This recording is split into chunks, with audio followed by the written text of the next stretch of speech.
Hi అండి, అందరికీ నమస్కారం. ఈరోజు మనం గుండమ్మ పాకశాలకు స్వాగతం. ఈరోజు మనము సంక్రాంతి స్పెషల్ కలగలిపిన కూర. అన్ని కూరగాయలు వేసుకొని, వెజిటేబుల్స్ అన్నీ వేసుకొని చేసుకునేది సంక్రాంతికి స్పెషల్ అనమాట. ఇది చేసుకుంటారు, అందుకే చేస్తున్నా. ముందుగా స్టవ్ వెలిగించి గిన్నె పెట్టుకోవాలి. అందులో కొద్దిగా ఆయిల్ పోసుకోవాలి.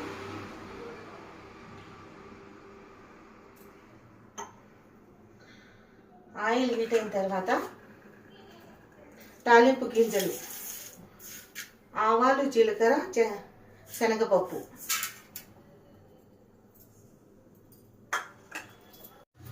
ఆవాలు, జీలకర్ర, శనగపప్పు కొద్దిగా నూనెలో వేగిన తర్వాత ఉల్లిపాయలు, పచ్చిమిర్చి, టమాటాలు కోసినాయి. ఉల్లిపాయలు కొద్దిగా లావుగా ఉండాలండి. టమాటాలు కూడా కొద్దిగా లావుగా ఉండాలి. టమాటాలు లాగా వేసుకొని నూనెలో కట్ చేసి పెట్టుకున్న కూరగాయలు. నేను ఆలుగడ్డ, చిక్కుడుకాయ, వంకాయ, మునక్కాయ, ఒక క్యారెట్, ఒక బీట్రూట్, దోసకాయ అన్నీ వేసాను. అన్ని కూరగాయలు అన్నమాట, బెండకాయతో సహా.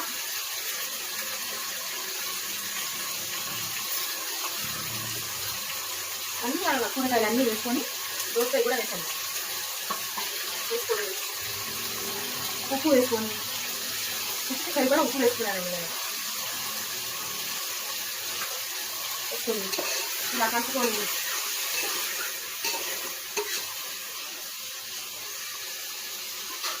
మూత పెట్టుకొని మగ్గించుకోవాలన్నమాట. మూత తీసుకొని మగ్గిందో లేదో చూసుకోవాలండి. ఇలా మగ్గుతుంటుంది. ఇప్పుడు వీటిలో మనం కొద్దిగా కలుపుకొని చూసుకున్నాం. ఇది ఎక్కడైనా ఎందుకంటే ఇంట్లో బీట్రూట్ వేసానండి. బీట్రూట్ మంచిది వంటికి, బ్లడ్ పట్టింది మనకు, చాలా బాగుంటుంది కూడా. మేము చిన్నప్పుడు మా అమ్మ చేసేదండి సంక్రాంతి రోజు. కొద్దిగా అల్లం వెల్లుల్లి పేస్ట్ వేసుకోవాలి దీంట్లో.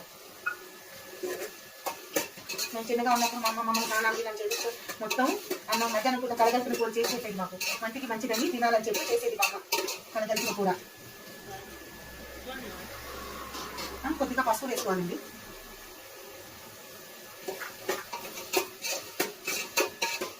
పసుపు వేసుకొని స్లో మంట మీద ఇంకా కొద్దిసేపు మగ్గించుకుంటాం. అవి ఉడికిపోతాయండి, మగ్గుతాయి. కొద్దిసేపు స్లో మంట మీద మగ్గించుకున్నాము. మూత పెట్టుకొని మగ్గిందండి. కొద్దిగా మగ్గిపోయింది. నూనె కొద్ది పైకి వేయింది కదా, మగ్గింది. కొద్దిగా మగ్గినాయి. ఇంట్లో ఆలుగడ్డలు అవి మగ్గాలి. ఇంట్లో సొరకాయ, దోసకాయలు ఉన్నాయి కదా. ఇప్పుడు కొద్దిగా కారం వేసుకున్నామండి.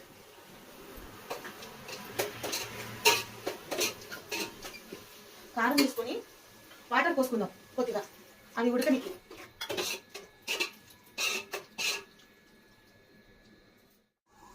ఇది అయిపోయింది, మగ్గిపోయింది కూర అంతా. నూనె అంతా చూడండి పైకి వచ్చేసింది కదా. అప్పుడు దీనిలో మనము కొద్దిగా గరం మసాలా వేసుకొని, కొత్తిమీర కొద్దిగా వేసుకొని ఒక 2 minutes పొయ్యి పెట్టుకొని తీసుకోవాలి.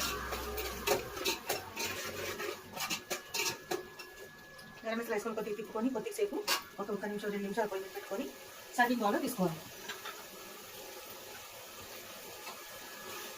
అయిపోయిందండి. ఎంతో రుచికరమైన కలగలిపిన కూర రెడీ. చక్కగా మునక్కాయ, క్యారెట్, దోసకాయ, వంకాయ, చిక్కుడుకాయ అన్ని కూరగాయలు ఉన్నాయి ఇంట్లో. ఇది తింటే సంక్రాంతి రోజు మంచిదండి. కలగలిపిన కూర రెడీ అండి. ఎంతో రుచికరమైంది. సంక్రాంతి రోజు తినాలండి ఇది. Thank you.